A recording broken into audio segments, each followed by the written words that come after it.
What's going on, Reject Nation? Greg Alba here. Oh, John Humphrey over here. The Hobbit has finally been made. I'm kidding. The Abe Sapien spinoff has finally been made. I'm kidding. Again, Hellboy 3. Hellboy 3. That was the third one. That was the third one. None of those things are happening, but you know what is? There's a new Red Band trailer for The Shape of Water. Which I've seen the backside of water. This movie's getting fantastic reviews at the film festivals it's been playing at. There's getting like Best Picture consideration. Yeah, like when does this come out? I don't know, but I like why it's rated R and it's a Red Band. Guillermo del Toro style. Yeah. Beautiful fantasy films that get violent. I love that. Lovecraftian sex fairy tale.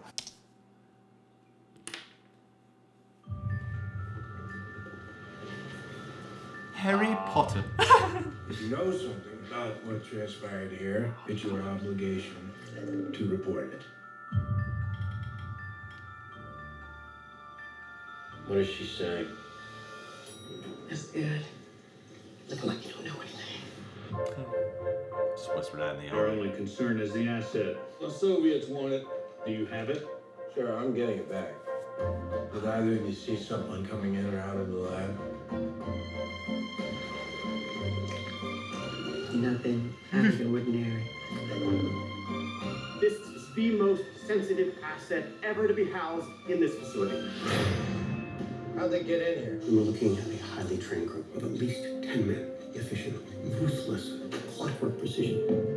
I'm gonna be synchronizing our watches just like they do in the movies. Son, unfuck this mess. Wow. You deliver. That's what you do. You deliver, right? Right? You know something you're not telling me you're gonna tell Oh, Michael Shannon. Wow. We need to get him back in the water. One last time. Where's it, Phil? He's coming for you. You gotta go now and you gotta take that thing with you.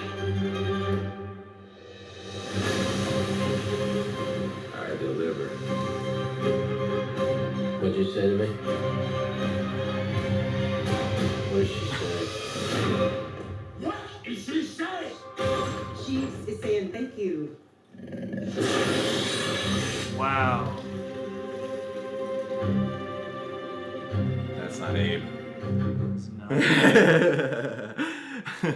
Hell yeah, man! This is the Del Toro I love, right Yeah, here. dude. I am very excited by that. I'm so glad he went with this instead of Pacific Rim 2. Not like I don't hate Pacific. I saw it 3 times in the theaters. I don't hate Pacific I Rim. think he handed off Pacific Rim because that he can hand off Pacific Rim Yeah, as long yeah. as it stays true to the spirit of what that movie was, which is I distinct. like his more experimental stuff. Like I was a big fan of Crimson Peak. Tides.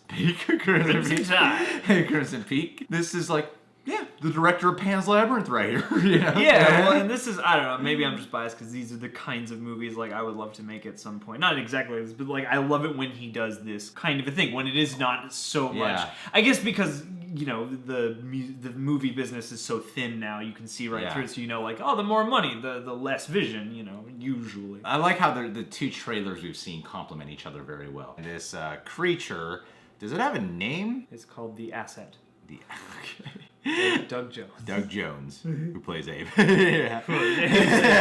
I like how the 2 trailers we've seen complement each other very well. The first trailer capitalizes on Sally Hawkins and the asset, the creature, and their bond, and it capitalizes on that like It's love like, it's fairy lonely and tale. lovely, Yeah, this you know? deaf girl with this creature, and they communicate with each other, and they like develop a care or love for each other. Yeah. And then this trailer has that, but it also really amplifies the intense experience that it's probably going to be with a villainous character like Michael Shannon's. Yeah. Which reminds me more of like a Pan's Labyrinth kind of film. Like you got the creature, you got the female character, you got the fairy tale vibe, and then this male villain who wants to screw everything up. Yeah. Well, I mean, the first trailer kind of came across to me like it was focusing in on the lonely and the lovely, and it was like lonely and lovely and a little bit dark. Yeah. You know, you knew something foreboding was under the surface, and then this one led with like tension and rage. You know, Yeah. and it's all about how they're doing this like right under his nose or something, and it does seem like a like a lot of stakes. You know, Richard going on. Jenkins is one of those actors I just love seeing. Richard Jenkins. I don't mean this as an insult at all. He is the perfect supporting actor.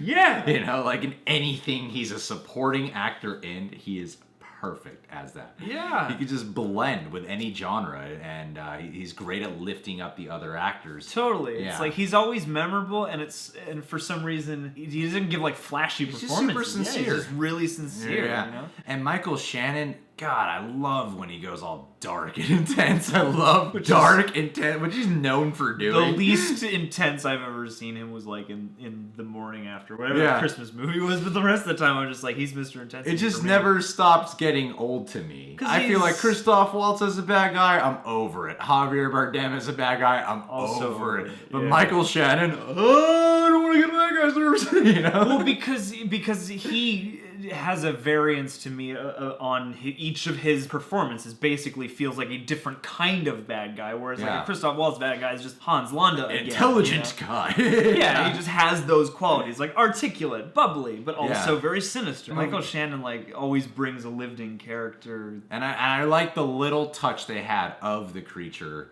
going like roaring, because then you start to get a better sense of why people might view this creature as something dangerous, more than just it's foreign, it's an alien. It does that roar, like that's a pretty scary thing to be happening here, you know.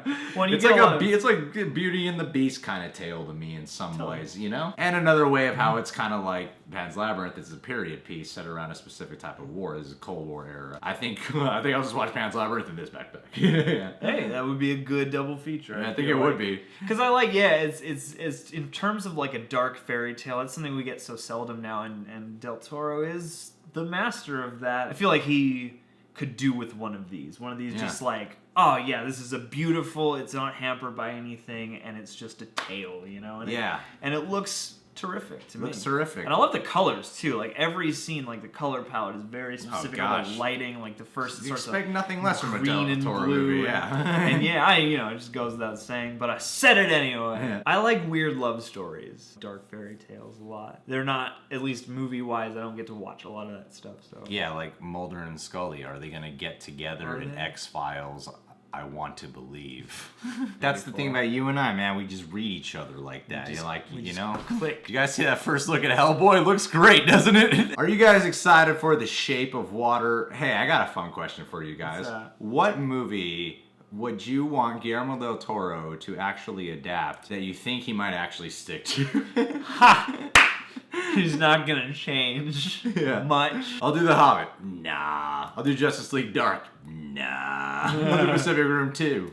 Nah. You can subscribe to The Real Rejects. Thanks for tuning in. Click that notification bell. Follow John Humphrey on Twitter and Instagram. Check out our Patreon. Become a Patronaject today, papes. Do it. A lot of fun, great content over there.